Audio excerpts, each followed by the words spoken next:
Good morning. This is QTV This Morning. I am Ibrahim Abalde, and thank you very much for always tuning into this program wherever you are. Yeah, so we are back again. In case you just tuning in, Eliza, I think Eliza is going through something with that camera over there. This is the fourth time it's happening. I mean, I think you need to wear something called shock-proof, Eliza. It is allergic to Eliza. Absolutely. Yeah, so I'm with Julden Jai. Good morning. Good morning, Balde. Good morning to our viewers from wherever you're watching us from. It's always good to be back. Especially when I'm sharing it with Mr. Mboje. Exactly. Dimba damala balal. Dimba was it Dimba or Banti Dimba? Sorry about Manela that. Mr. Momodu Mboje. After say affair be rich, mama yeah. Because Mr. Mboje be mom the family hara Wow. Mr. Momodu Mboje. Yeah, so Mr. Mboje, good morning. Good morning, Ibrahim. How have you been? Yangi ler, yangi young. Kanambi mungi living. Wow. You It's know? the spirit of the new year, you know. Newness. Newness. It's in the air. New spirit. That's what it is. Spirit bulletin. I like that. Yeah. Newness. Absolutely. Lola, I mean, sometimes you need to, revive stuff at times. You want to shake things Wow. a bit. Yes. Yes, once in a while you shake things a bit. You gotta change. Why the other day when I said, Mr. Mboje, yangi sol kos, Yeah. you didn't understand what it means. Well, I know. Nikita wabu esla. No, So, bongo man- yaga na fi. Well, Dama these things dere are gachi. relative. Lolo, These yaga na fi, things yen wa are bali relative. namunen ko. So when mange address actual cost, mange no man, I can't remember the last time I sold cost. I don't do that. So say nabu, mune mano minute lolo, oh lolo, mune yangi mer. Mane ko sold cost mo mer legi. Yeah, so tay amuñ time nak. Tay we are going to engage 3 different segments on this program. In fact, we are going to forgo the African code. Oh, are we? Yeah, so we will do straight the newspaper Review? Yeah, so Okay. we take a look at some of the stories. So to our viewers following us on social media, good morning. You know, Brother Ibrahim Ajawara, we're saying hello to you. Mother called to testify in son's murder trial, says she cannot remember events. I mean, that's the Fourier newspaper. He said she cannot remember events. So it's left to the courts to decide whether she cannot remember, actually not remember, or she is trying to disguise the situation. Probably. Nobody knows. But the court is to decide that, Mr. Mboje. Yes, yes. Sometimes the memory, it fails us, doesn't it? What's the court going to make of that? Sometimes you do have these things. So this is a very interesting case. Right. One can understand why her memory failed at the right time. But what can one make of it? We'll see what the other lawyer does with that. I'm not sure whether it's the examination in chief or cross-examination. I'm not sure. So it will be interesting what lawyers. But you know, how she's dealt her with. memory failed her at a very sensitive and crucial, point, because your son is involved, and at some point you cannot remember what happened. And well, anyway, I can. That's it. That's why I'm struggling really to say anything coherent here. And what can one say about that? She's in the dock, and she can't remember. The court will have to interpret that, wouldn't they? Exactly. So I don't know what to make of It's that. safe for her to say that she can't remember the events than just say something that will end up, landing Implicating her. I think the these are son. court matters and they are very sensitive. The best thing that you can do for yourself is just to, be as truthful as, possibly you can. But if you can't remember, just say, I can't remember. Just as she did. Yeah, I think that is what she did. Yeah. Any other? I don't understand what the Coalition of Progressive Gambians calls for full rollout of toll-free national emergency numbers. Yeah. Emergency Emergency numbers? numbers. But aren't there sort of toll-free Free national Probably emergency numbers? emergency, fire 117, service. yeah, 911. That there is are already numbers. in existence. But most of them don't work. Really? Yeah. The police, How do you know? fire service, even with gender-based When was the violence, last they time have. We've tried You it. called the fire I tried service? the 188 of the police here and it didn't work. 188 or 118? 118, yes. And the police PRO was here, but then it was Binta. And it didn't work. And I said, "Oh, look, I'll put you to test." I called the number. It didn't work. I didn't want to make her feel bad. And I said, "Oh, wow, it rang." Well, it did not ring on air. Yeah, so you can see how Right. important these numbers are. I think It they got a is. point. I mean, emergency can come at any time, so it's important to have these numbers already there. So once you need them, you call them, and they don't have to take a long before someone answers it. Yes, if you are lucky that somebody answers. Yes, I've heard things like that. The numbers are there, but are they operational? Do they work? They will ring, but sometimes nobody would pick up. Perhaps most times nobody would pick up. So this is the thing. It's just like you have a website, but you never update it. You know what I mean? So we see these things all over the place. I'm not sure what we're supposed to do about that. We're always saying that we do not have the resources, we don't have this, we don't have that. So it's beginning to sound like a broken record. We're just tired of this. We've got the setup, but somehow the human element, we're not making good use of it. For how long are we going to go on complaining? You know, we can all sound moralistic. Oh, they should do this, they should do that. We've been saying that for goodness how long? It's not going to make it work. So I'm not sure what you want me to say. The numbers don't work. They're there, but they don't, well, they work, but nobody's there. They're not really serving the purpose, as it were. What's the fire service emergency number? I want to call it. Isn't it and 117? I don't know. I can't. I want to try the fire service and see whether it will work on Work. air. But But I mean, yeah, overall, I think it's a good initiative. That is, if it will be effective, I don't know. I'm not really sure how they intend to go about that. But again, I think if they are able to be successful in terms of ensuring that the emergency numbers are, working perfectly well, because I know the system, the infrastructure is already in place, but whether it's working or not, that is where the thing is coming. But how are they going to ensure that it works? Because we know they are there. But why are they not working? Are they going to find out the reason as to why it's not working, and then they come up with other alternatives to actually make it work? okay. But yeah. Good luck to them. I want Good to luck try to it. them. It's 118. I want to know 118, okay. if they will pick or not. It's important. I mean, hello? Yes, sir. Oh, wow, finally they picked. Is that the Gambia Fire Service? Yes, this is Gambia Fire Service. Okay, this is a TV broadcast. This is QTV Gambia. Okay. So we were talking about how emergency lines Reliable. don't work normally in this country.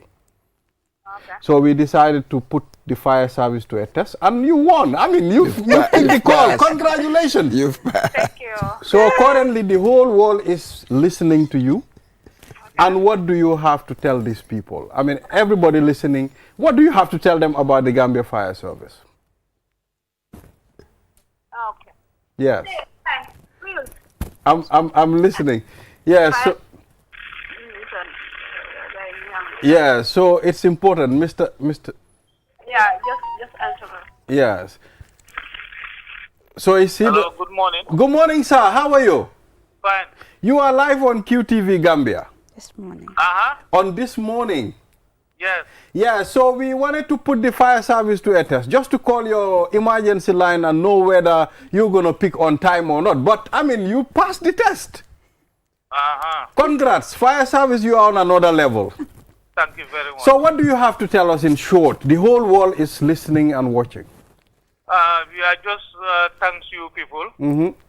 The performance and the trust you have of. Definitely, it's a very nice program. Yes, thank you.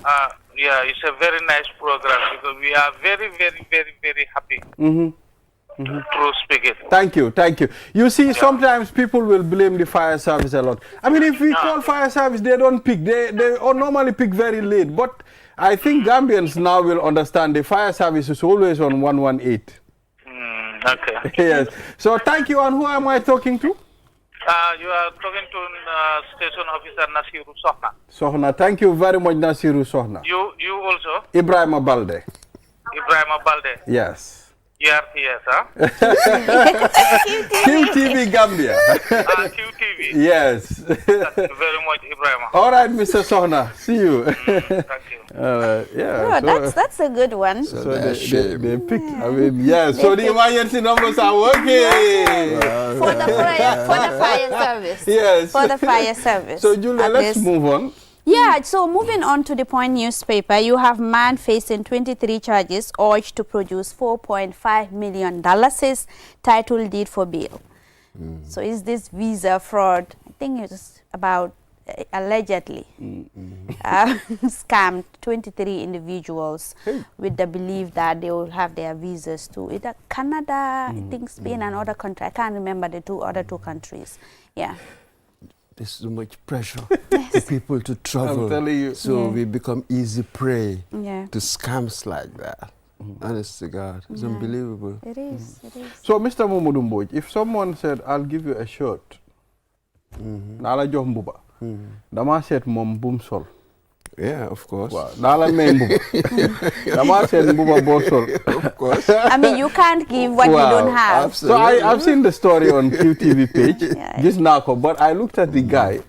I was like, how can this guy scam all these people? Were they juju or voodoo or something? I don't think there's just any juju or anything. It's not you. People are just desperate to travel. Some people are gullible.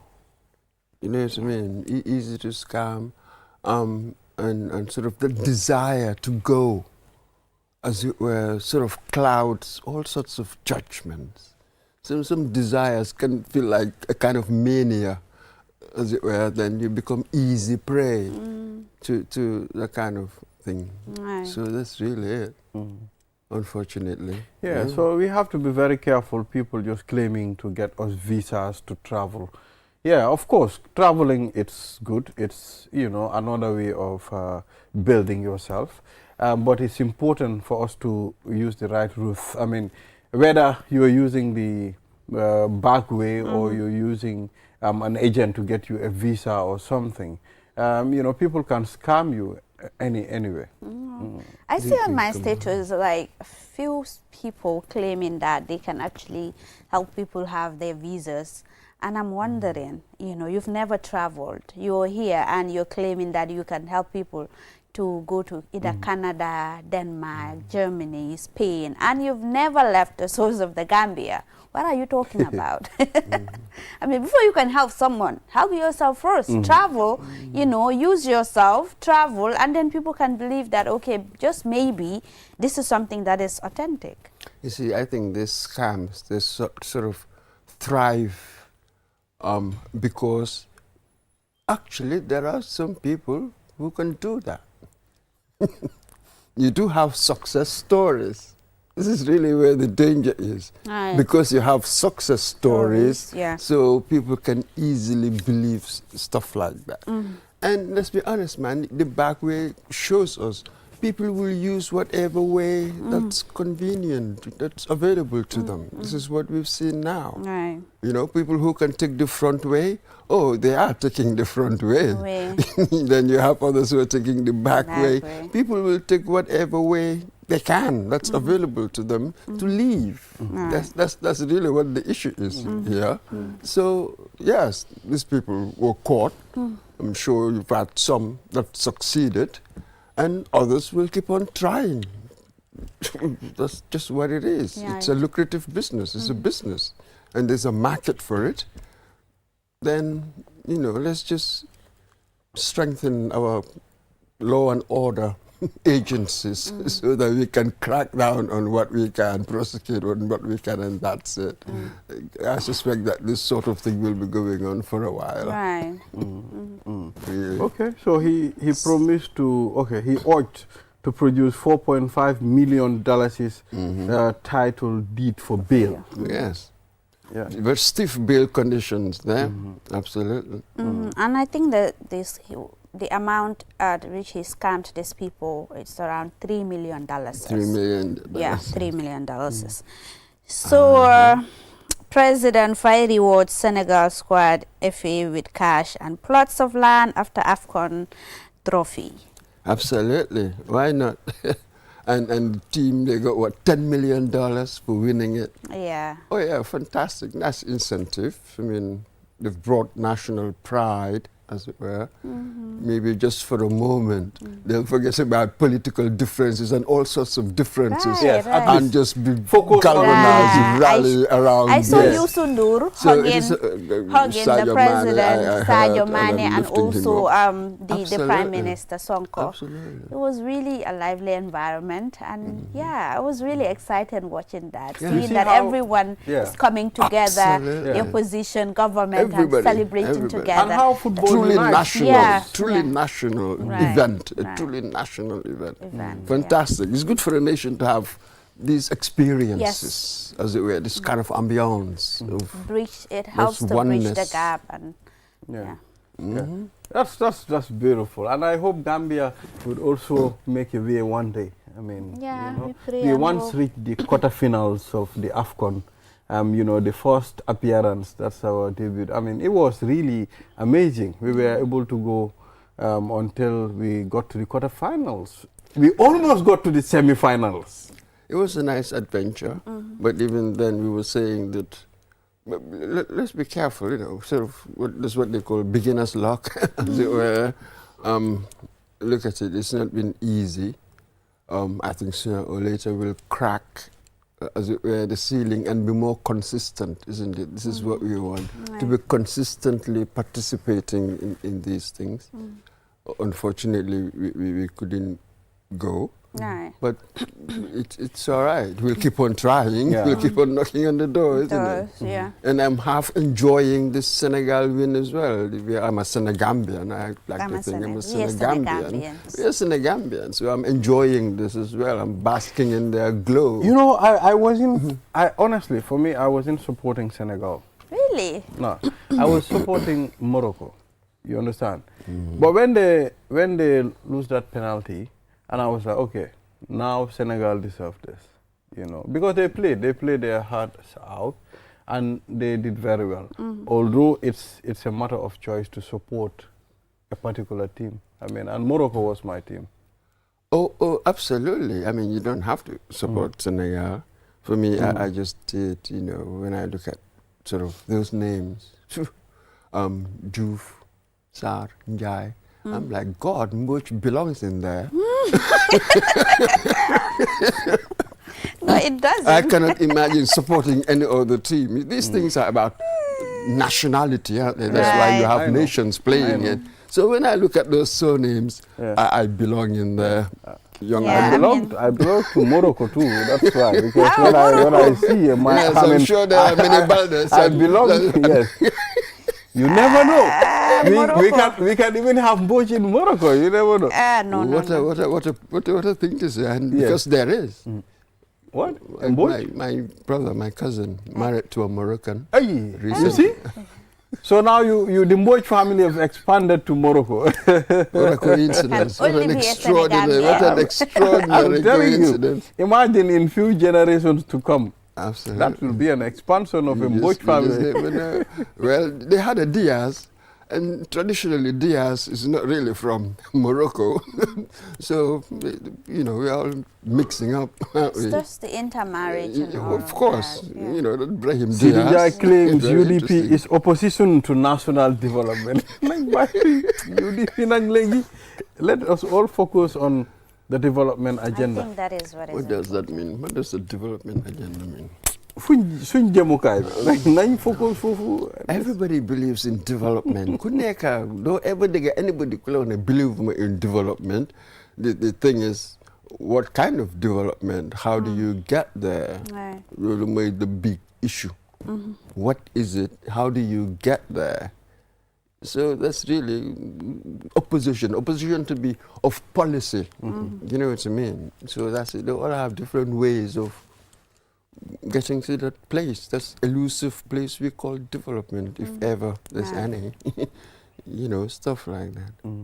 So, yeah, they're just politicking, isn't it? Quite obviously, UDP, they're not against development. They just have a different way, I suppose. Yeah.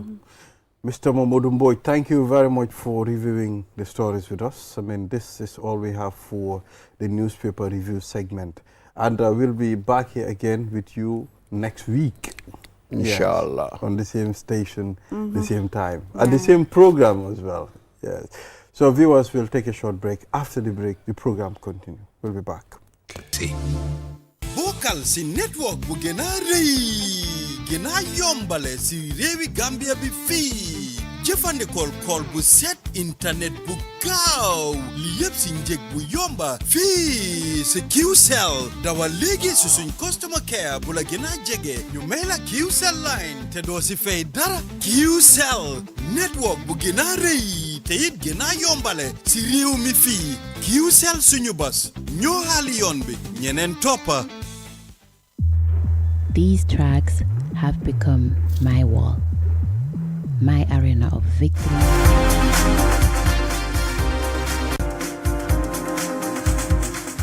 This is QTV This Morning. I am Ibrahim Balde. Thank you very much for always tuning into this program, and I'm sharing this platform with Julden Jai. Yes. Madam Sabali is here. Yeah, so Mr. Sabali sa kanya majos mata ko dina. Sunyo rek. Wow. Wax na ko and promise na ne dina la ko. Mr. Sabali sidum wadani, I'm taking Julde back to the house there. The affair you. Yes, so we are back and we are going to talk about the One Nyamina Association. They are preparing for a big festival in Nyamina. And, you know, so it's important for us to delve into that. And we have Mr. Nget here. Mr. Nget? Samba Nget, the treasurer of the association. Ñu ngi la dalal si programme bi bëggoon nañ ñu def li si kàllaama olof pour mu set ndaxte suñ tàgget mooy suñ nit yu dëkk si kaw bi pour ñoom tam ñu mun a xam lan ak lan mooy xew foofu noonu si bés bi ñu ngi la dalal.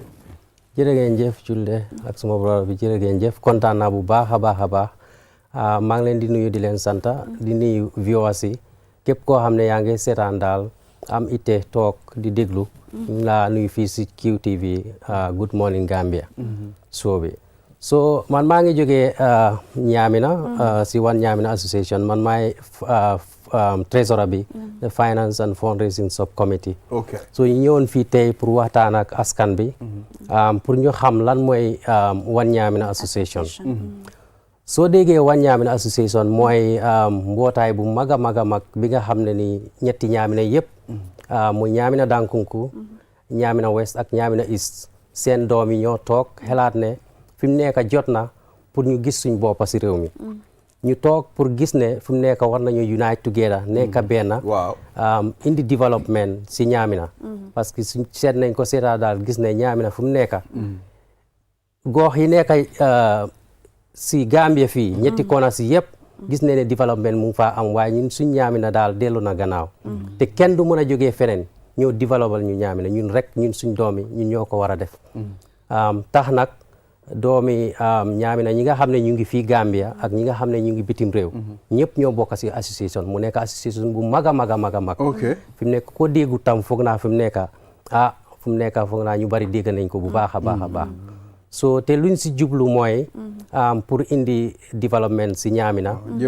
jëm kanam daal waaw te loolu noonu fi mu nekk ñu ngi war a ngénte association bii ngénte bi nag dafa war a nekk ñu bari ñu am na ñoo xam ne ñu ngi jógee US ñi Europe ñoo xam ne ñu ngi fii Gambia ak East Africa ak yooyu noonu ñëpp ñu bari ñu ngi fii nii fi mu nekk jotaay bi fi mu nekk so ñu ngi pare pour ñëw ñu ngénte association bi ngénte bi nag ñu ngi ko war a amee fii fu ñoo wax Kudang mooy Nyamina East waaw te ñu ngi see oote ñëpp ñu ñëw daal fekkee ko képp koo xam ne daal xam nga ne yow mbiri Nyamina ñor na la ñu ngi laa oo daal pour nga ñëw fekkale ñu bés bii muy development partners ka muy government bi la muy politicians yi opposition parties or everybody ñëpp lañ oo sëriñ ñi bàyyiñ kenn daal waaw te luñ si jublu mooy daal pour dugal suñ loxo si mbiri education bi mooy mbiri jànga bi loolu dinañ try pour dugal si suñ loxo mbiri agriculture mooy mbay mi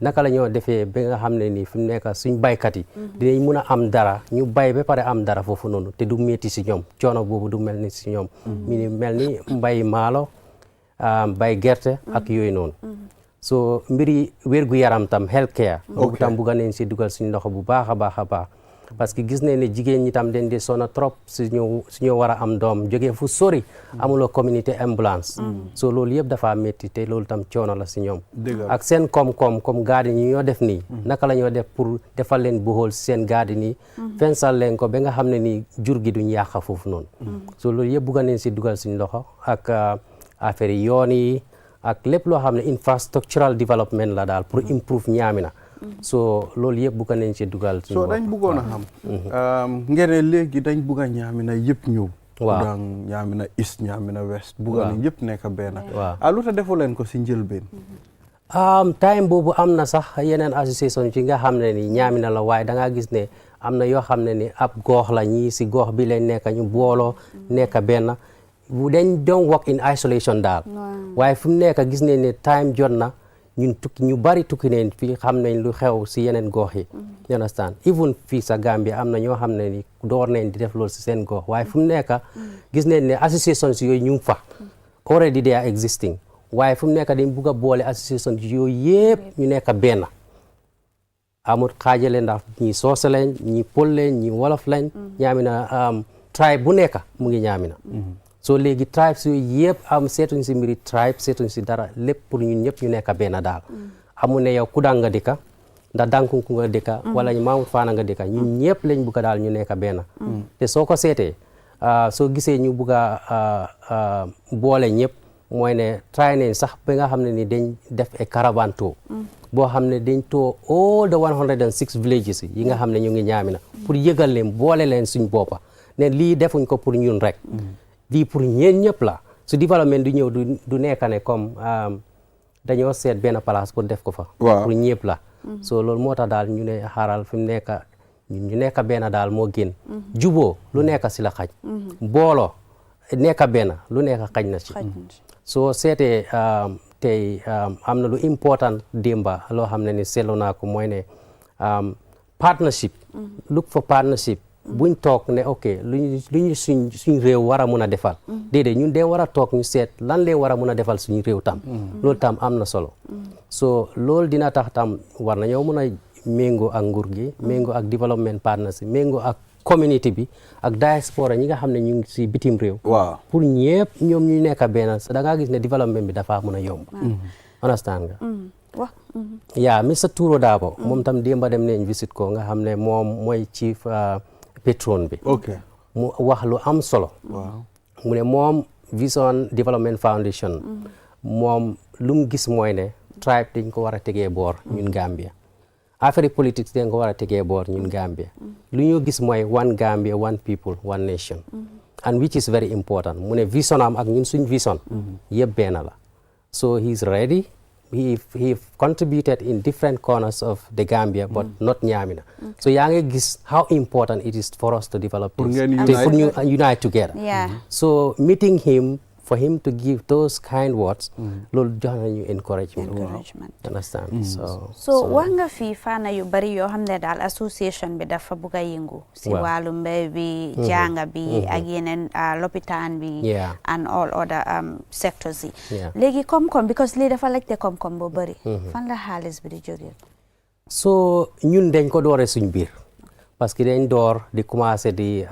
contribute ñu sasante ñu ni neen da nga gis ne every in a year member bu nekk war ngaa mun a fay si at bi yëpp $1,000 yaa xam naka nga ko fayee ndax da ngaa fay $50 yi ba mut wala da ngaa fay yëpp benn yoon te buñ commencé loolu gis ne ni ñu bari ñi nga xam ne Gambia fii ñu fay $1,000 yi bari na trop te ñi ñaa ngi contribute ñi nga xam ne ni ñu ngi diaspora mooy ñu nekk bitim réew te ñëw fay $50 pour subscription pour registration so luñ mun a naka lañ ko mun a fayee is left to them so buñ sasante ñu xam ne ni ok développement pour nit ñëw fekkala si dañ dee wax ne dimbal na sa fekka loxoy borom loolu moo tax ñun nag ñu commencé ko si suñ boppa ku ñëw fekka si ñu baax na ku ñu si fekk tam dina fekk ñun tam already we've started something waaye dinañ ut ay development partners as well we'll work with the government we'll work with anybody koo xam ne yow Ñaamina soxal na la pour development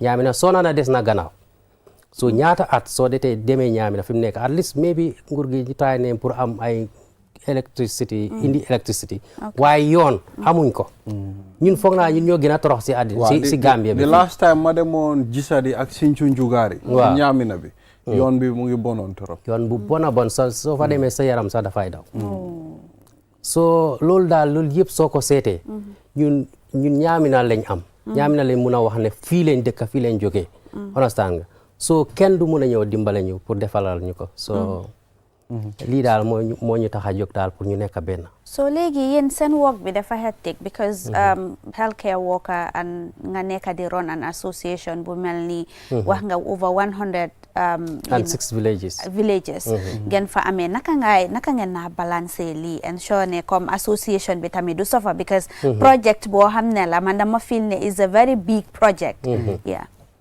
so soo ko seetee man I'm a senior clinical research associate. Okay. maa ngi work with before I was working with MRC but léegi maa ngi liggéey with Diagnostic Life Sciences.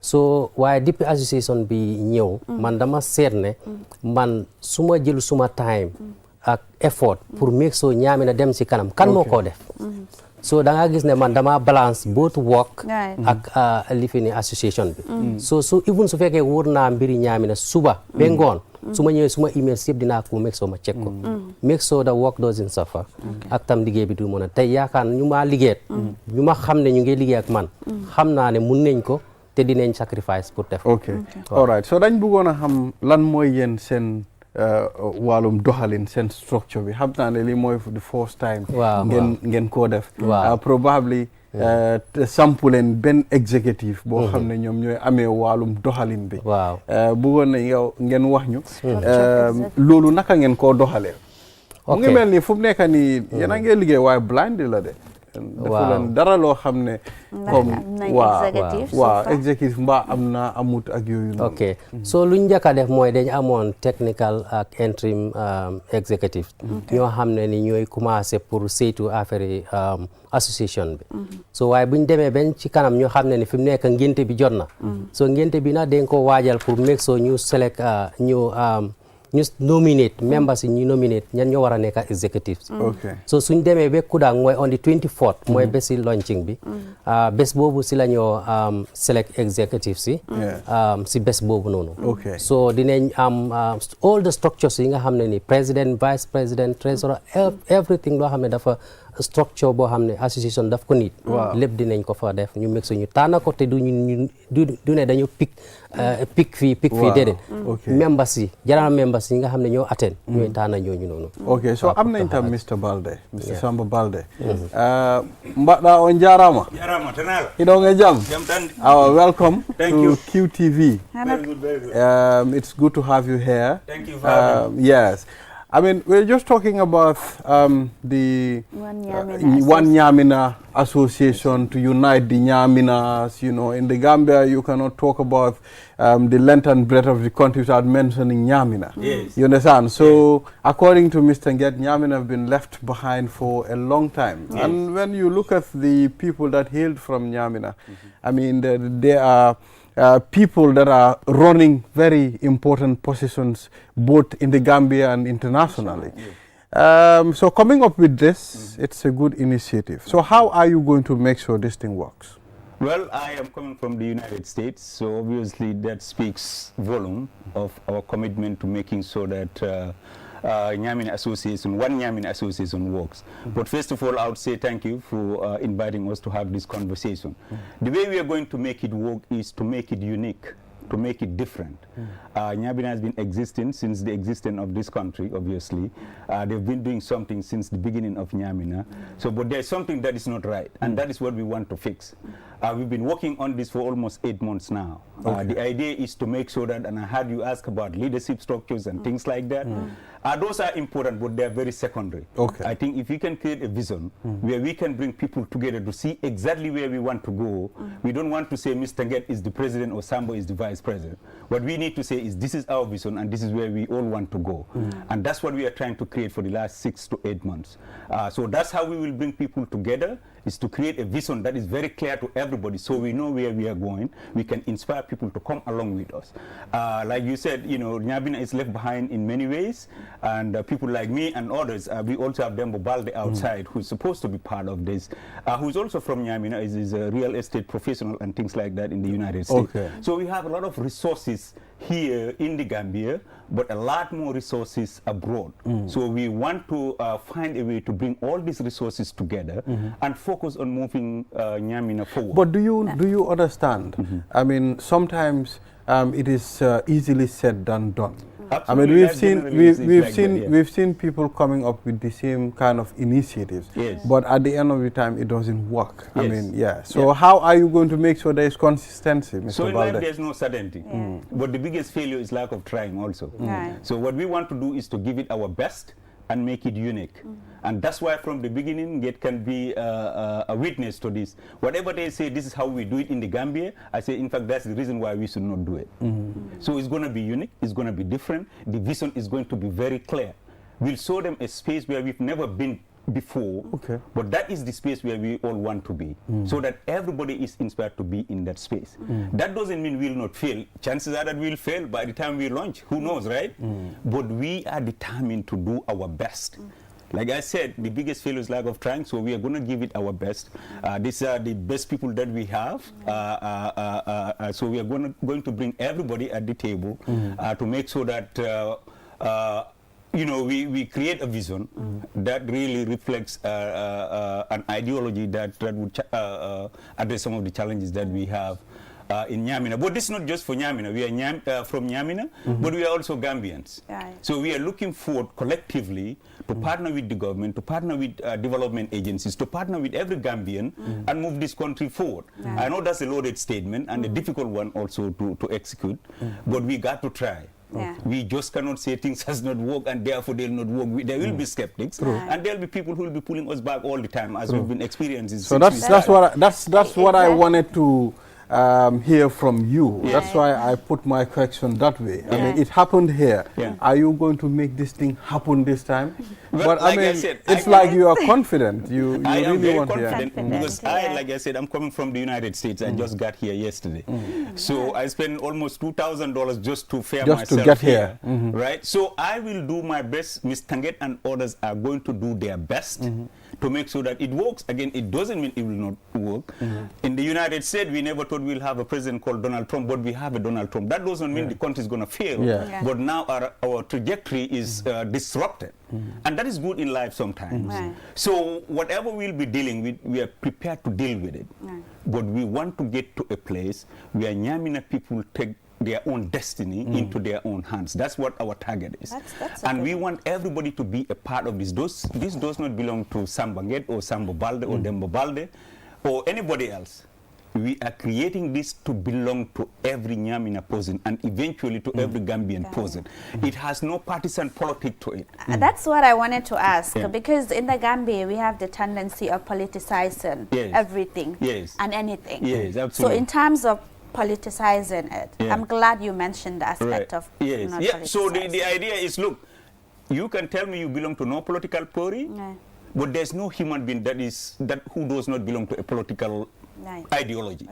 Everybody is thinking, when you woke up this morning, you played politics between coming to work here and saying I'm sick and go have some good time at the beach. So that's politics by itself. It's not partisan politics, but you're dealing with challenges all throughout the world people are dealing with. So but we agreed and we'll make sure that there's no partisan politics. If you belong to NCP and you are the right person to be the president, for example, we'll make you the president. But you cannot talk about NCP. So we are very, very clear on that also, because Nyamina has been in the political forefront forever. For a long So we time. cannot say there's no politician or Of that. course. Yeah. Everybody is welcome to be a part of it. But whoever wants to derail the association, will make sure we get you out of it. There's no compromise around that. So we are not going to waste time around, well, no. Whatever has been done for the last, since 1960s when we gained independence, it's not been working for Nyamina at least. So don't come to the table and say this is how we've done it. Come to the table and say these are the ideas that we think will work now. So that's the approach. And they say, yes, so there will be political distractors, but we are ready to challenge those people as well. Our interest is to move Nyamina forward. Our interest is to make sure that we contribute to the development of this country. Our interest is to make sure that our young people are engaged. Our interest is to make sure that our women efforts leads to sustainable development, particularly when it comes to horticulture and things like that. Our aim is to make sure that our young people are not even coming to Banjul much more to say they get into boats and go to anywhere else. Yeah. The interest is to keep them there. Build skill centers where they can come get skills. They don't have to come to even Pakaliba or cross the bridge to come this way. They can be sustainable within the Nyamina area or something. So that is our target, and that is doable. None of these things will be done by anybody coming from an alien land. This has to be done by us, and we are ready to do it. Again, I'm not saying we'll be successful 100%, but I'm convinced that we'll be successful in many ways. That doesn't mean we'll not be challenged. Yeah. Maybe next time I come here, you'll talk about controversies that we may have came it's out part of the whole thing. part of- But if you part of cannot the confront things like that, you cannot be successful in life. Absolutely. Right. Absolutely. So, Yes. Mr. Nget, in that So case, finally, we've finally- exhausted the okay. time for this We segment have. already. Yes. So Mr. Nget, balaa ñu leen na bàyyi rek xam nañ ne fu mu nekk ni challenges yi are there comme noo ko waxee woon si gannaaw rek education, health, road infrastructure. waaye lan moo nekk seen priority list of priority foo leen di dooree. fu ñoo dooree mooy ne comme ñu make sure ñu unite daal unity mooy number one. Peace, ñu am peace and unity between us first. Then from there ñu am suñ development priorities comme nu ma ko waxee nii. am na yoo xam ne long term goal la yeneen yoo xam ne short term goal la so we will ensure that ñu am ñu executives ñu tànn dinañ work balaa ñoo dem on the 24th suñ defee launching bi on the Sunday 25th ñoom dañoo toog foofu noonu ñu develop plans yoo xam ne loolu la ñu war a work on for the next 2 years so step by step lañ ko defee we believe that we will be able to achieve our objectives. So the launching it's on the 24th of this month. That's Saturday, right? Saturday. Okay. At where exactly? In Kudang. In Kudang. Nyamina East. In Kudang. Okay. All right. And everyone is invited. Yeah, everybody. All of us. I had a good experience in Kudang a few years back. I mean, it was really I've good. never I been visited there. Kudang, I went to Sinchunjugari, I went to Jisadi. Oh, okay, very good. Yes, I've never So been you had a in good those. flavor. Oh yeah, oh I've nice. not been there. It was So I think great. it would be nice to actually Ah, go we there need to try and explore. be there. Yeah, no, so it's a nice place. We choose Kudang. We have a hotel built by somebody from Kudang, from Oh, Nyamina. okay, they have a hotel They now. have a hotel. Oh, wow. And it's a 5-star hotel. Hey. A 5-star hotel? Ah, Nyamina is It's a moving 5-star now. hotel in rural Gambia. Yes. So you are there. Nyamina is moving now. It is. They are moving. Basit should do Yes, something. Basit should do something now. Exactly, Yes. exactly. But not like We don't want Nyamina to be the same again in the next Yeah. 5 years. Yeah. We want to see Mashallah. that difference. And we are committed to that. Nice. So please pray Thank for you. us. Yeah, Thank we you, Mr. will. Nget. So like Mr. Fine. Ned was saying, I just want Quickly, to add this. yes. Our priorities will be the people's priority. So you come there on Saturday, the people of Nyamina will tell us what their priorities are. Okay. So that's how we are going to get started. Okay. And that's why we also have 5 breakout sessions, different tracks to talk about our vision, but how does that relate to the people themselves who are feeling whatever it is that they are feeling in Nyamina. Right. So bring them forward, tell us Thank exactly you. what you are thinking, Yes. metamorphose that into what we are thinking, and come up with a vision that we will make everybody see and follow and be inspired. So Thank that's you. how we are going to get started. Thank you, Mr. Balde. I have the And feeling for that he will information, make a good we will politician. have Well, I'm a politician already. Oh, okay. Thank you. Thank you, have a Mr. cultural Nget. Yeah. performance Oh, there will be that a night, cultural. and Jaliba Kuyati will Okay. also Oh, be Jaliba there. would. Oh, he's from Kudang. So, yeah. Yeah, No, Mina he's from Kudang. Samba. From Dankunku, Dankunku. Jaliba. From Dankunku, Dankunku. yeah. Dankunku, yes. Yes, you are Yeah. right. Yeah. Dankunku. Invited. Yeah, so viewers, we'll be right back after the break. Thank you very much. Then we'll take a look at the other segment of this program. So Right. we'll be back. QCell, the fastest growing network in the Gambia, now presents to you the eSIM. QCell's eSIM allows you to electronically scan a code and join the world of digital SIM cards. Customers with physical SIMs can easily switch to the eSIM as well. So rush now and get connected with an eSIM and start using the latest mobile technology with your trusted GSM operator. For more information, call our customer care on 111. QCell, Sinubus. We innovate, others follow. Terms and conditions apply. Gena yombale si rewi Gambia bi fi jefande kol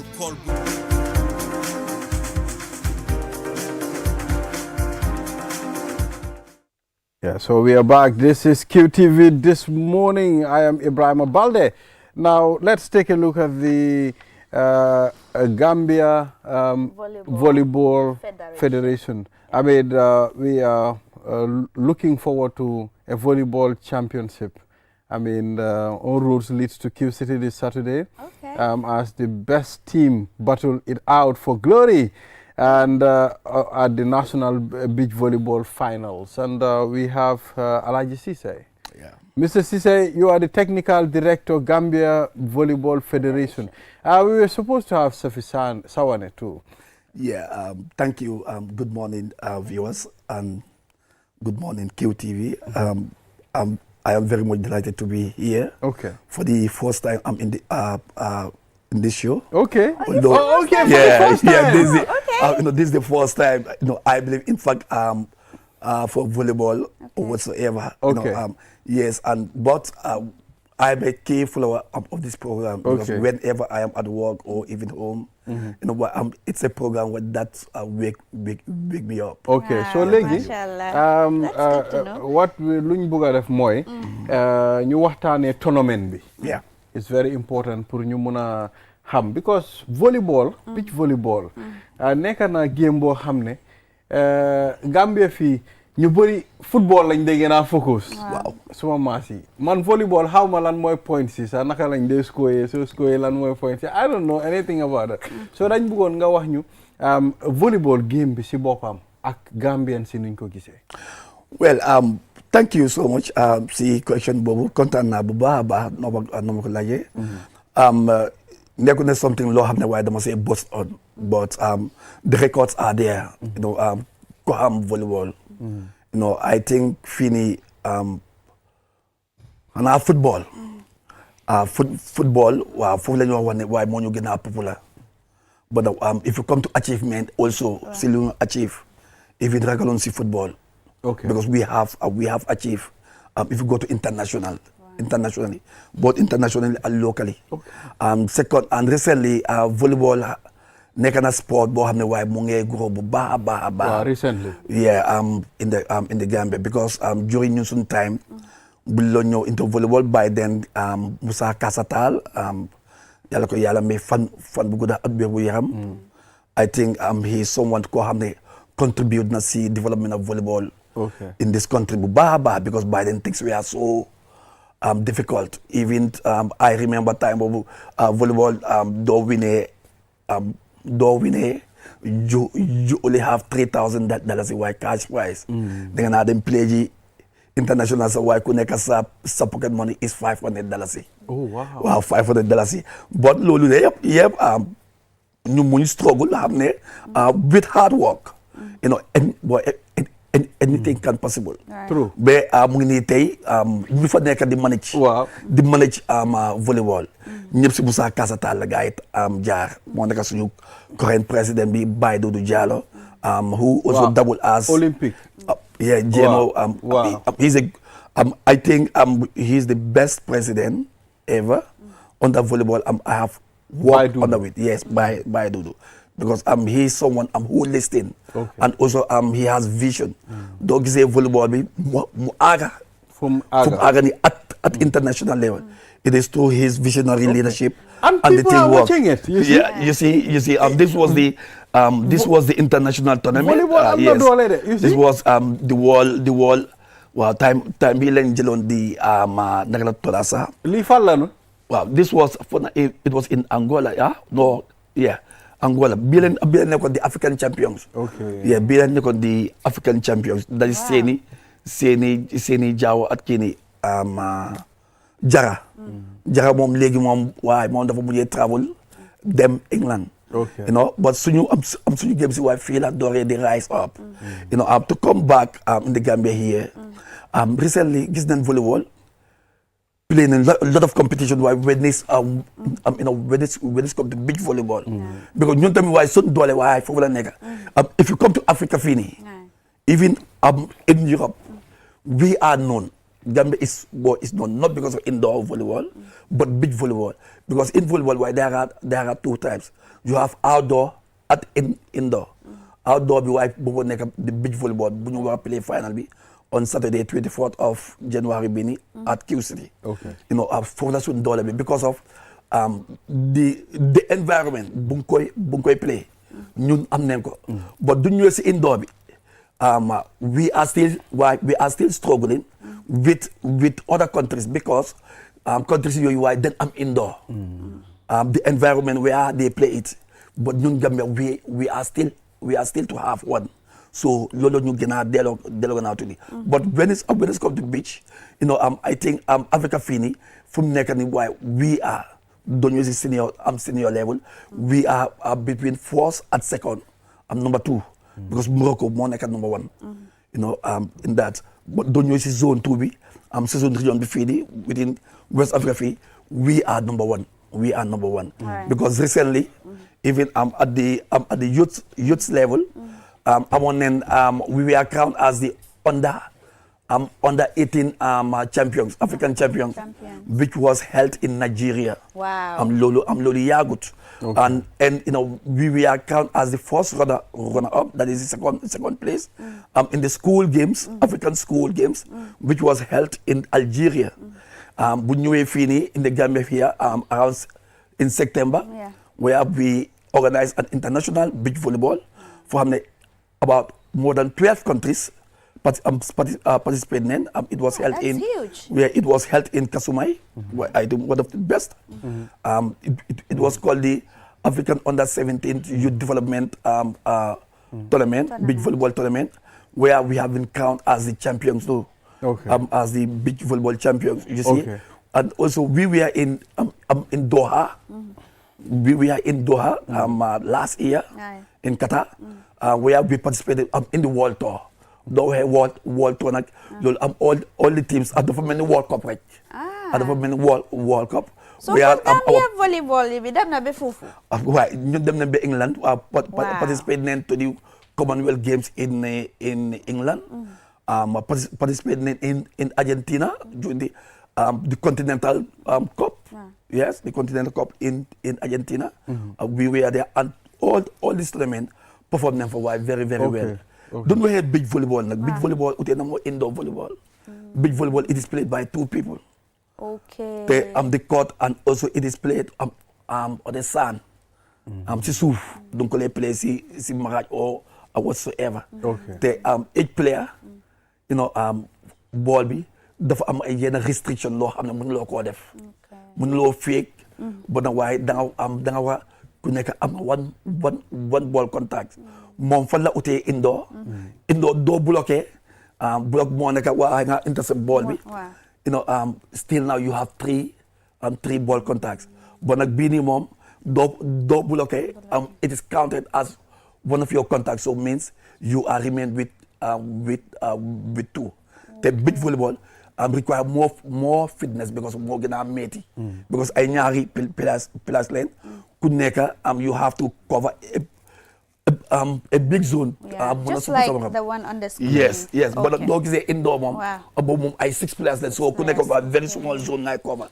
So those are the. So ban moo gën okay, bii moo gën a naxari. Waaw bii moo gën a metti. Because bii you must be physically strong. Okay. Because suuf bi loota even bu ñu yóbbee semi-finals yi QC City. dama wax imam because bu ma taawee si suuf rek ma ne ko non suuf bi nii it's not enough. Fa ñu yokk suuf bi. Because suuf bi dafa war a bari waaye in such a way doo taawee sax sa tànkay waaye dama war a dugg because deepness bi waaye dafa war a nekk 40 centimeters. waaw dafa deepness bi suuf bi so but thank God imam the last time boo fa demee to make a follow up gis nañ waaye yokk nañ suuf bi foofu waaye mu gën a bari because da nga wax feel ne si suuf ngay taxaw waaw because moo tax mu nekk beach volleyball waaw mu nekk beach waaw mu nekk beach time boobu su ma déggoon beach volleyball la ma dee teg ne rek si beach bi rek lañ ko play no beach volleyball yes people use the beach because they feel ne foofu di nga fa am free sand di nga fa am free suuf doo dem jëli suuf but it can be played anywhere the London Olympic fu guy play beach volleyball it is in the center of London nekkul si beach in the center of London and the same thing for now even in the last Olympic in Paris waaye nekkul si beach bi but inside the dañ jël suuf indi ko so decorate place place bi it's a very nice sport and sport boo xam ne it is growing with throughout the world it's gaining popularity and for the past years we use Palmarima foofu la ñu play at fii nii Fajara Beach because waaye foofu la ñu gars yi allocated but we are still negotiating with them because of why we need to have our own place where we can be playing nga xam ne here it is permanent place boo xam ne yes because if football can get their own stadium provided by government it is also important for other sport in this ñoo xam ne am nañ seen own permanent place because sport development lii mooy sport development doo demee si yeneen dëkk yi nii la lee demee these are the things we need as a country. Wow, so let's focus on the Saturday event the event before ñu waaw léegi lan lañ nekk di séntu both in technical wise competition bi ak yëpp daal lan lañ nekk di séntu yes Saturday event wow because final B it's a partnership with Q City ñu living into partnership although I must use this opportunity to thank QCell for supporting also because they buying they have supported cheap something people maa ngi invite all sport lovers and even though du fekkee ne sax waaye like all sports but doo fa ñëwee doo ñëwee Q City di nga get something we are preparing something big we're going to brand the place loo xam ne don't fi jógee rek going we're going to brand the place to make it more beautiful and again but it's going to be dina play the third place loo xam ne boobu dafa start 4 o'clock then play the third place which is between the Gambia female side, the Gambia Police Force versus the Gambia Armed Force. Then male Gambia Armed Force, the two Gambia Armed Force team see why ñoy play for the third place because why ñom ñoy daje. So the final itself the female will have the Gambia Police Force versus the Gambia Armed Force. The female side, and the male side will have Brikama volleyball team versus YMCA volleyball team. And this is the first time too we'll be charging tickets. There will be gate tickets at QCD. Wow, because it's secure, the place is good, the environment is good. So sport yombut. Sports yombut. So that's the first time the late charge tickets in our indoor. But in our beach volleyball, this is the first time. And we want to start introducing gate tickets. Of course. You can have football support. Yes, because you are spending so much. For people to respect you, you must make them feel that if they are spending on something, why they respect that particular thing very well. Sa jabar doo si sonute. Wow. Doo ko lee value. Wow. So these are the things, and we are saying the ticket is $50, and we are calling everyone. There will be ambience. There will be affordable. Yes, it is very affordable. Wow. Because we want everybody to come and watch. Yes, to come and watch Gambia volleyball, and immediately after this big volleyball final. We are coming with Senegambian Championship. I will use this occasion to make that, and that one also we are we are negotiating with QCD. Okay. Where we are expecting teams from Senegal and the Gambia, because we have created our own Senegambian championship, and this will be the 6th edition. Oh, 6th edition. Yes, 6th edition. This year the Gambia hosté, the following year Senegal koy host. Naka la demee moo nekk that the 2 top teams from both countries, you know, both male and female, ñoo lee ku jël first and second, ñoo lee daje benn weekend in particular country and ñu play ko. So this time around, last year it was in Senegal, Gambia ko yóbbuwoon Saint Louis. So this time Gambia, and we are also negotiating to host all the players at QC City. At ñoom na play all the games, because of they have an indoor court too, outdoor, you know, because the basketball court be it is suitable. Yes. Thank you very much, Mr. Alaji Cisse, for coming on the program. And we are looking forward to go and watch the game. Yes, thank you so much, QTV, for this opportunity.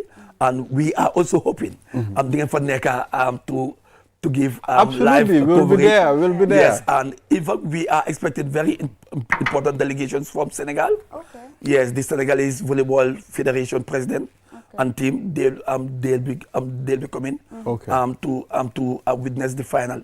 So this was how important it is, and I want to use this opportunity to thank the Gambia government, to our Minister of Youth and Sports, because ñun duñu amee all this achievement. Bakr Badji, the minister, has supported us a lot. Supporting. Since Boom Nue, a lot of things have changed in our sport. In those days, it was only football. But Boom Nue dafa change everything. And we are still asking for more. Wow, why? We are still he's making efforts. Wow, it's better than none. Yes, so thank you. Thank you. I'm glad that it's happening at Q City. It's a very organized place, you know, quality, classic. So xam naa ne daal dina nekk lu ne. And maa ngi tag kii nii imam. Wow. Imam, I think why man bu may tag mo imam. Imam play a very big role for us to come to QC City at the beach soccer court, you know, really, because he's the one behind it. Because moom ñu gën a convinced why pour ñu ñëw check foofu mun a am the feel of it. ñun buñ fa demee wane ko man even ñu ngi hostoon international tournament. duñu teeloon a xam lii. fii lañ ko loon indi. for 12 countries. more than that, and all the CVB delegates, African Volleyball Federation. They all of them came. Why you on emutsi Ben? Yes, so thank you. After the break, then we will engage the Sunyureo Health Work, and we'll be talking to Suleiman Conte and Wali Nyang. We'll be back after the break. BAC. Bokal si network bu gëna rëy gëna yombale si réewi Gambia bi fii jëfandikool call bu set internet bu gaaw li yëpp si njëg bu yomba fii si QCell dawal léegi si suñ customer care bu la gëna jege ñu may la QCell line te doo si fay dara. QCell network bu gëna rëy te it gëna yombale si réew mi fii QCell suñu bas ñoo xaali yoon bi ñeneen toppa. These tracks have become my wall, my arena of victory and fear.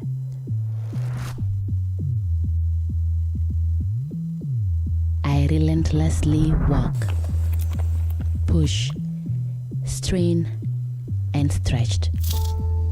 Moments when every fiber of my being screams, give up.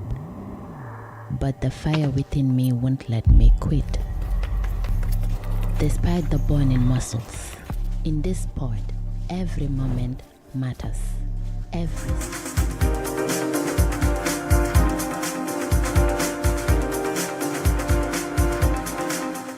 This is QTV This Morning. I am Ibrahim Abalde. Thank you very much for tuning in. Please, if you want to sponsor this program, why not you come over and display your products and mention your services on this platform, or you can call the QTV marketing number on 324-4444, or you can email us at marketing@qtv.gm.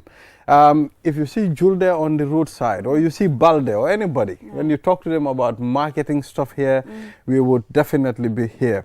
And Suñu Réew Health Walk, the annual event billed as a day of fitness, fun and community. Is scheduled to take place this 24th January, starting at QCell Building, Kairaba Avenue. And we have Suleiman Conte, manager at the Q Radio 103.3, the nation's finest, and the Wali Nyang Suñu Réew Group member, retired security officer. It's good to have you, gentlemen, on this platform. Yeah, Suleiman and Mr. Nyang. ñu ngi leen a dalal ci programme bi. Thank you, jërë ngeen jëf. doore ko Suleiman rek. Suleiman wax ñu ci Suñu Réew Health Walk bi lan la, what is it about? Suñu Réew Health Walk bi lu ko indi mooy soppa bi nga xam ne nit ñi soppa nañ ko Q Radio lu commencé yàlla def ñu indi ay programme yoo xam ne ñu bëri ko doy déglu ay mag ay ndaw ak ku ne soo ñu dem di indi programme su neex yi di ko indi rek nga xam ne ñi nga xam ne ñoo dee déglu radio bi ñoom seen boppa ñu advocate Souleymane li ngeen a def nii neex na ku nekk ñëpp a ngi déglu radio bi ñëpp a ngi call waaye not ngeen create WhatsApp group boo xam ne ñi nga xam ne ñu ngay déglu radio bi ñëpp can come together under one umbrella soo ñu ne waaw dégg la ñu create groupe loolu and then si WhatsApp group bi dañ dee jaamalante tamit ñu indi fa ay thème ñi nga xam ne bëgg nañoo indi ay topic ñu indi ko fa waaye oustaz bi tamit nekk fa di tontu nit ñi pertaining to religion ak yooyu noonu te ñu nekk fa gars ñu ne waaye comme ñu ngi amee WhatsApp group bi nii why not ñu lifin ko why not ñu yaatal ko ci anam boo xam ne nit ñi dinañ ci mun a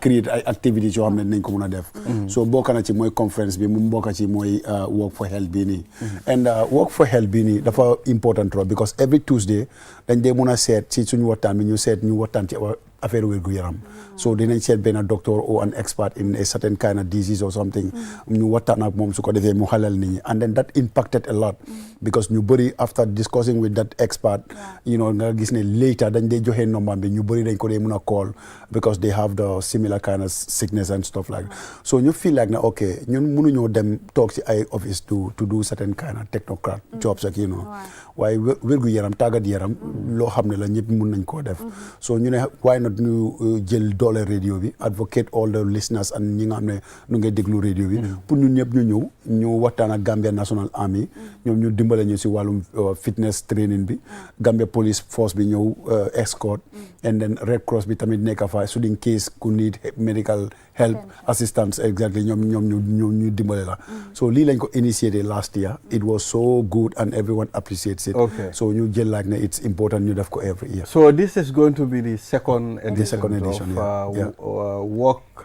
health walk right ñu dalal suñ oncle ñu ngi laa dalal oncle Wally ci programme ñu ko dee dégg te duñ ko dee gis waaw dama ko invite oncle Wally nag mu ngi mel ni moom mu ngi ci affaire fitness bi di fi kañ because oncle Wally is looking very strong waaw you looking very strong bëggoon nañ nga wax ñu tuuti comme yow nga nekk kilifa nga find out ne ok lii am na njëriñ de xam naa ne suma ay doom sax ñoo ko organise waaye war naa si mun a jàppa ma bokk si maa ngi leen a gërëm di leen sant especially Souleymane julli nag moom bi mooy ma first time télé laa ko gis rek ok wow nice gis naa ko tey nice yooyu tam gis naa la xam nga yéen police suma doom ngeen yéen police man ñun séeréer yéen séeréer baa ngeen nappa léegi baa leen nappay baa ngeen nappay so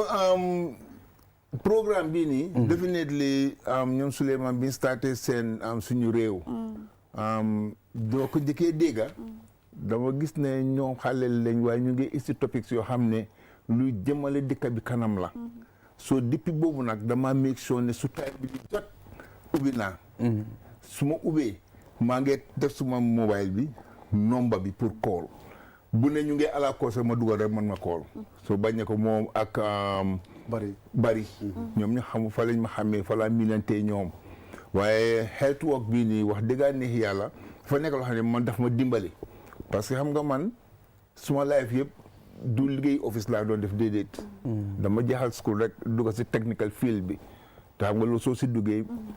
waaw yëngu la foog rek nga yëngatu. Saka especially when it comes to construction.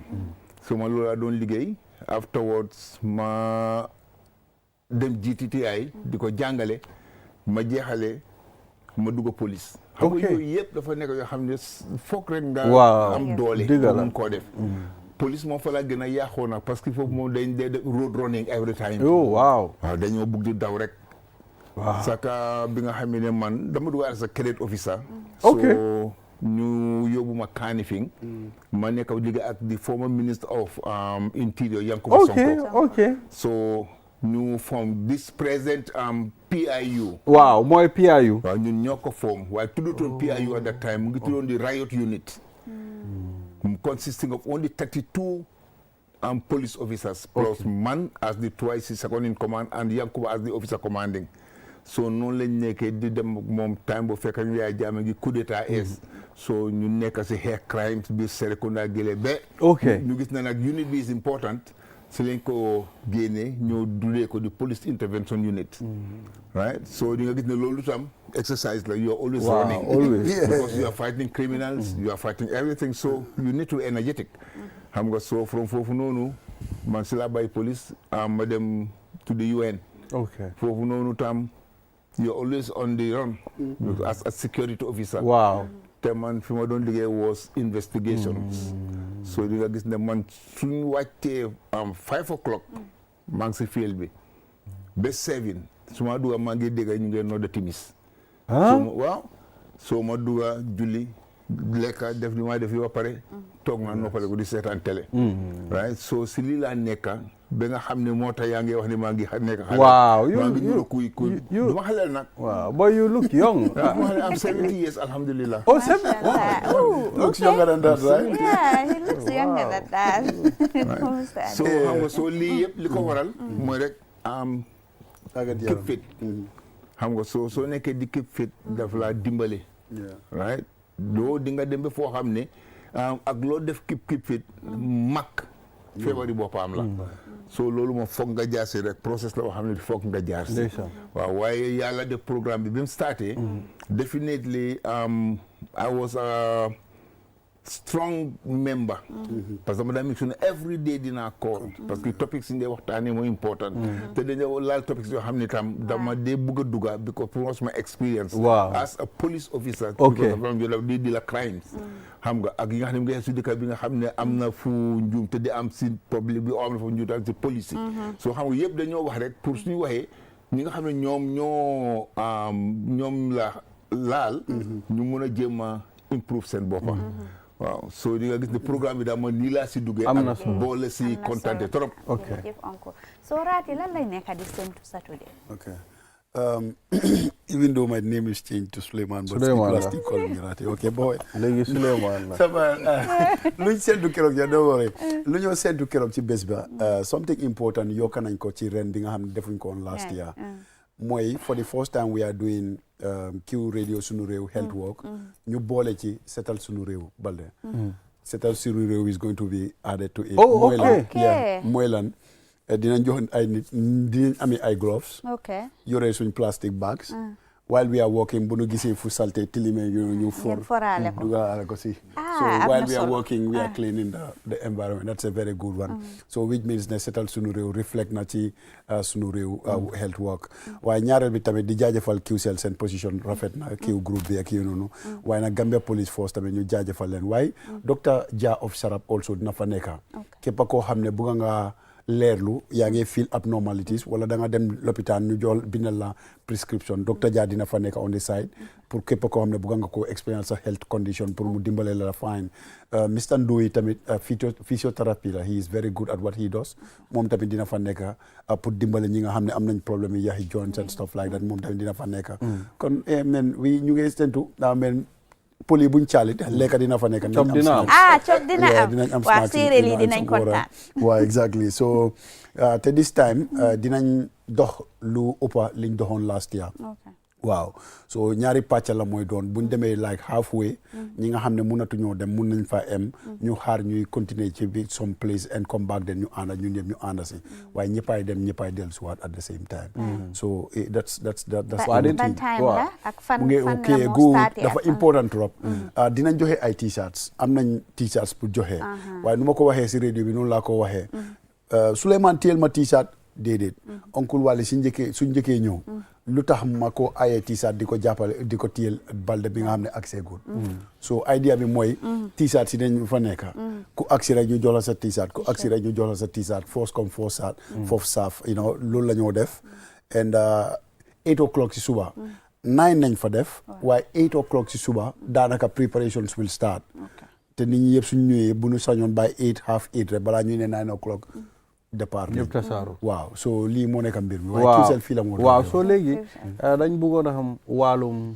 maybe emergency yu mel ni maybe ñuy jàppale nit ñi am na ñoo xam ne mun nañoo dem ba si digga mënuñoo lifin ñu fata ak yooyu noonu am nañ ñoo xam ne so Qcell ñu sant leen gërëm leen providal ñu nañu moto boo xam ne mooy eb ndox yi pour dem waaye dinañ am moto boo xam ne képp koo xam ne munatuloo dox yow mun ngaa dem toog si biir moto bi waaye Gambia Red Cross Society dinañ fa nekk ñoom last year defoon nañu very good job for us dañ ñu ngi doon daw ci kanam daw ci gannaaw seet maire yi seet nit ñi ñu soxla affaire ak assistant ak yoonu so dinañ am health experts yoo xam ne dinañ dimbale nit ñi ci wàllum wérgu yaram bi au first aid waaye ñi nga xam ne koo xam ne daal kuulee nga ku kuulee te mënatuloo dem rek moto bi dina la pick nga yow nga ida mu delloo si la wala ñu ànd ak man bëgg naa nekk driver moto bi de man driver mun naa drive moto bi may dem mu kuulee rek ma tudd boo jàppee benn kaasi meew waaw nga téye ko ni pël yëpp nañ la topp ak meew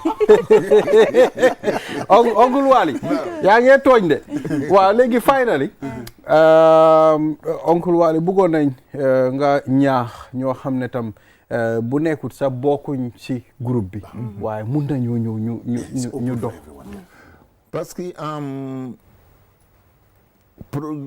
sports dafa baax man li tax ma gëm sports dama bi ma ñibbisee fu ma gisee maa ngi dawal waaye dama dem ba tool foo xam ne suma doom bu dee ma bëgg ko dóor dama dee fata waaw on soo ma gis ne moto bi na mu maa waaw ndeysaan soo nu laa jëlee rek ma ne suma jabar jëla moto bi soxlaatuma ko waaw fu maa dena maa éeg wàcca alhamdulilah ba ma duggee si éeg wàcca boobu waaw li ma doon dalatuma soo mag ni nga magee dañ dee wax ne ñetti yëf moo la amee garab lekk gu baax ak sports te this health work bii nii bokk na si sports bi doo at la waaye su fekkoon ni dañ ko doon mun a de li boole pour nga di nga continuer waaye ñu ngi seet possibilities of doing it a low key at somewhere boo xam ne duñ need escort or anything let's say example by the riverside like by the beach side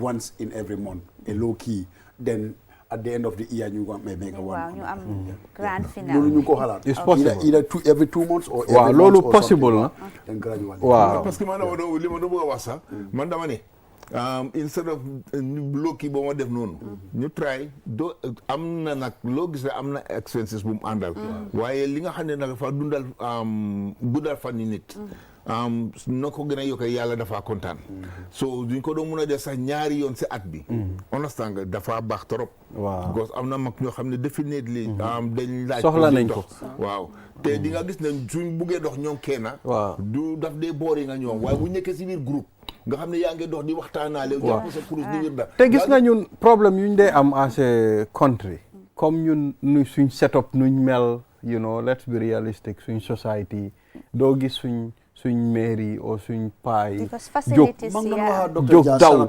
doo gis kenn mu daw so dama dee feel ne sometimes am na ma ngi doon waxaa docteur Dia Sarab si suba si radio bi and li mu wax is very shocking mu ne percentage yu mu joxee ci ay mag yoo xam ne nekkuñ di tàggat seen yaram te most of feebar yi ñu leen a dab ñàkk a tàggat yaram la is up to 30%.